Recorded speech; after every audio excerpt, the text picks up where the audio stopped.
Hello beautiful geeks, how is everybody doing today? It's your boy Lewis coming to you once again through the power of the Geek Fortress to bring you another Titans review video.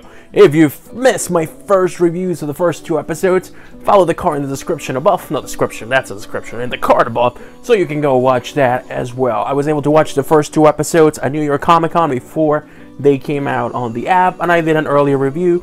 Check that out if you haven't done so yet. Without any further ado, guys, episode 3 of Titans. First of all, let me start by saying that I'm kind of starting to regret the fact that I said that I didn't like Starfire. Maybe yes, I didn't like the fact of the way the outfit they gave her and everything, but the character is actually really starting to grow on me. She is a badass, and it's actually one of the things that Raven points out in the show. Her exact words were, "I know one thing about you.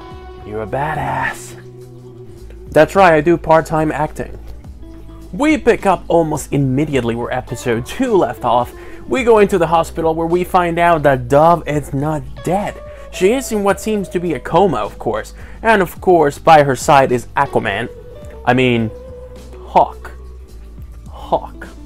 Those of you who have seen Smallville know exactly what I'm talking about. If you haven't watched Smallville yet, get out.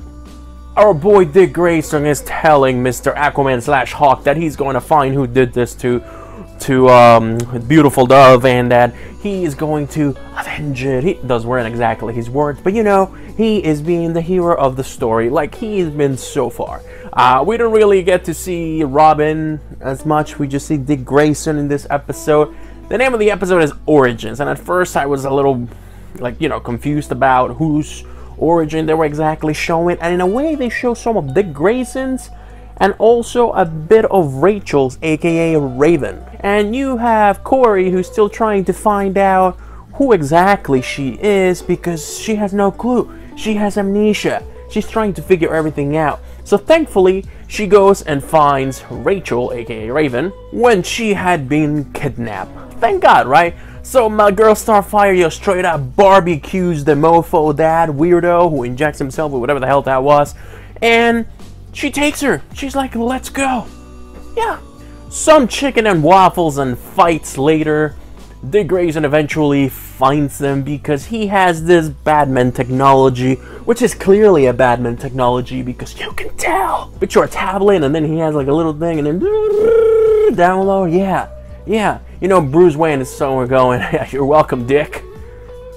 Starfire before this is in Rachel's house where she finds a picture of Rachel with a couple of nuns, which it's probably where she came from, right where she got adopted, and then she decides to go there as well. Things happen, guys, and then they all meet up at this church where the sister sees, the nun, of course, the sister nun, she sees Rachel, and she's like, oh my god, you know, I'm so glad you're here and this and that. I'm so happy I'm going to lock you up in a room with a whole bunch of Jesuses. Yeah. Which turned out to be a bad idea because our girl Rachel ends up demonizing herself because, you know, this demon is very convenient, whatever lives inside of her. It only helps her sometimes, but you know, when she was being kidnapped, the demon was like, fuck off, I don't care. In a way, I see maybe the demon's trying to teach her a lesson to see that maybe he does need it, but at the same time it's like, bro, I think if she dies, maybe you die unless you can bring her back to life. What do I know? I'm not an expert in demonology, but hey, you know, you need a host, you need a vessel. That's right, supernatural style. There was some interaction between Starfire and Robin which I really enjoyed. It did not feel forced per se. They kind of have like this I hate you relationship going on at the moment, but I do see that maybe turning into something else in the near future, just because they have this like you got the cooties kind of thing about each other. But at the same time, I see them checking each other out, you know. Dick Grayson, my man, he's like, oh, that's a nice purple you got. And then of course Starfire's like, that's some pretty nice hair you got there. They don't say this out loud, but in my imagination that is what's taking place. Also, I think Beast Boy is not destined to be on screen for more than 5 minutes at the time. We get another glimpse of him while Raven and Starfire are at this like arcade / skate arena, and you know, they meet each other, Raven and Rachel and Gar, and I see like this, I saw a little spark, you know? I was like, okay, this is going somewhere, but it really didn't, because it didn't really progress anywhere. And there was no Beast Boy transformation, there was no green skin on him. But I have a theory that perhaps he is so into this girl that he just met that he's probably going to turn into a bird and follow them. So that's probably how we might see Beast Boy in the next episode, which is going to be the Doom Patrol episode, which I'm very excited about. Long story short, guys, Demon Eyes Rachel/Raven blows up the basement room, whatever she is that she's locked up in the church by the sisters, because the demon takes over her completely. Walks into the woods. On the other side, Dick and Starfire find out that she's destined to bring upon the end of the world. Roll credits. I gotta say that in between of this episode, there was a couple of times that I was like, holy shit, when is this over? At the beginning, I was really invested. Toward the end, I was really invested. It was that middle part that was like, okay, alright, well, fine, okay. I gotta get through it. And I did, and I'm glad that I did, because it did get better. And now we get to see maybe a little more of Raven's powers in the next episode, unless we don't, because it's technically going to be a Connect episode for Doom Patrol. But hey, so it's next episode going to be a filler / backdoor pilot, yes, kinda. But hey, hopefully we're going to see more soon. Starfire's powers look great. My only thing that I didn't like about this episode, there's that one scene when Dick Grayson jumps out of the window of Wayne Manor, and the CGI for that was just disgusting. Like high school first girlfriend disgusting. I'm totally kidding. I did not have a girlfriend in high school.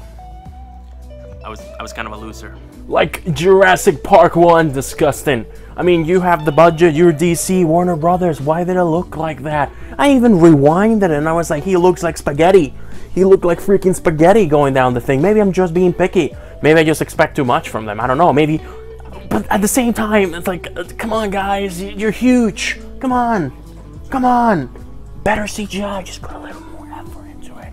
Again, maybe I'm just being picky. Do not mind me, but hey, can you blame me?